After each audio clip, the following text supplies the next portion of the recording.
नासिन हिंगोरजा में civil society तरफा एहतजाज कयो वियो। उन्हनि जो इहो चवणु आहे त बहरिया टाउन आॾो धरणो हणण खां पोइ इंतिज़ामिया मछरजी पई आहे ऐं केतिरनि ई बेगुनाह कारकुननि खे गिरफ़्तार कयो वियो आहे।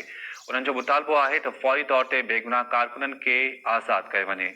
अपडेट्स इन हवाले सां आगाह करे रहियो आहे जवाहर चांद। 6 जून जेको बहरिया टाउन ते गेट अॻियां जेको धरणो लॻो उन खां पोइ जेकी सॼी सिंध में गिरफ़्तारियूं अमल में आयूं आहिनि।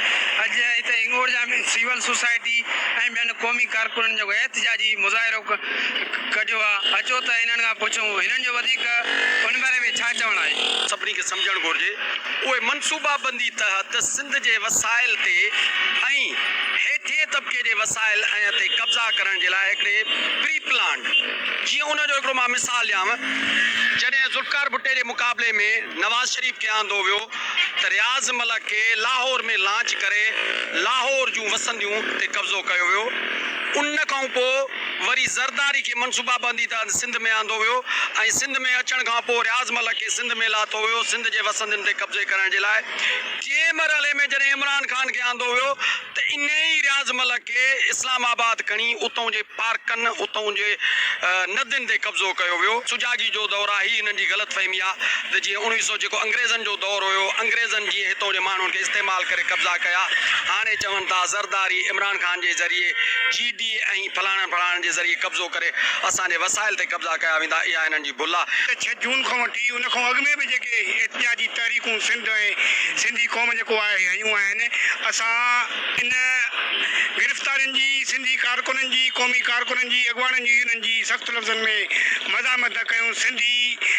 सिंधी क़ौम ऐं सिंध जेका आहे उहा तारीख़ तसलसल आहिनि जेके हज़ार सालनि खां वठी पंहिंजे आज़ादी जी जंगियूं विढ़ंदा अचनि ऐं पंहिंजा जेके माॻ आहिनि उहे कंहिंखे बि ईअं मुफ़्त में ॾियणु न ॾींदा।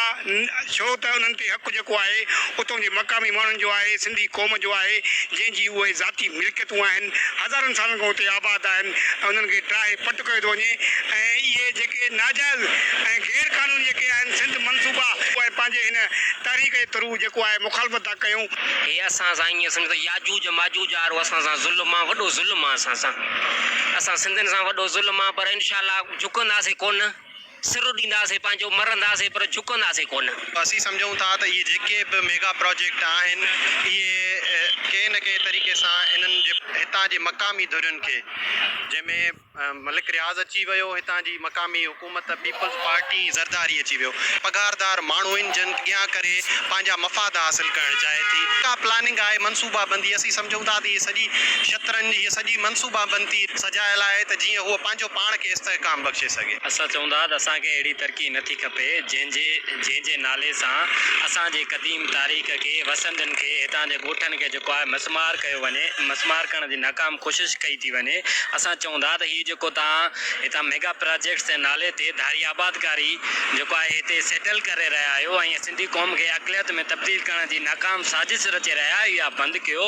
न त सिंधी क़ौम में हीउ जेको किरोध, हीउ जेको आहे ज़ुल्म जे ख़िलाफ़ु मज़ामत उभरी आहे, इहा तमामु वॾे पैमाने ते वेंदी ऐं पोइ तव्हांजा ही महल, तव्हांजूं ही माड़ियूं, तव्हांजी हीअ बादशाही कोन बची सघंदी। उन खां पोइ जेको असांजो 6 जून ते धरणो आहे, बहरिया टाउन ते ॾाढो धरणो हो, उन में खां पोइ जेके क़ौमी कारकुननि ऐं अॻुवाणनि ते जेको आहे गिरफ़्तारियूं कयूं वयूं आहिनि, उन्हनि खे जेलनि अंदरि कूड़ा केस हणी जेलनि अंदरि वाड़ियो वियो आहे। उन्हनि खे जेको आहे उन्हनि जा केस ख़तमु करे उन्हनि खे जेको आहे आज़ादु कयो वञे। सोसाइटी ऐं क़ौमी कारकुननि जूं तव्हां ॻाल्हियूं ॿुधियूं। हिननि जो चवणु हुयो त 6 जून खां पोइ जेके क़ौमी कारकुननि खे गिरफ़्तार कयो वियो आहे, अगरि उन्हनि जो ॾोह आहे त उन्हनि खे कोर्टनि में पेश कयो ऐं उन्हनि मथां केस हलाए वञनि।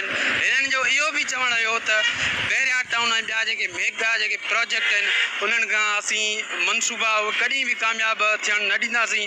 सिंध ते धारियुनि जी वालार, ॻोठनि ते वसंजनि ते जेके कब्ज़ा आहिनि उहे असांखे कॾहिं बि असीं क़बूल न कंदासीं। ऐं हिननि जो इहो बि चवणु हुयो त जेके हिननि वसवरनि खां मुतालबो कयो त क़ौमी कारकुन सनान ख़ान कुरैशी ऐं ॿिया जेके क़ौमी कारकुन गिरफ़्तार आहिनि उन्हनि खे फौरी तौर ते आज़ादु कयो वञे, न त ॿी सूरत में असीं सॼी सिंध में तहरीक हलाईंदासीं। कैमरामैन अब्दुल सत्तार चांग सां गॾु अब्दुल जब्बार चांग, टाइम न्यूज़, हिंगोरजा।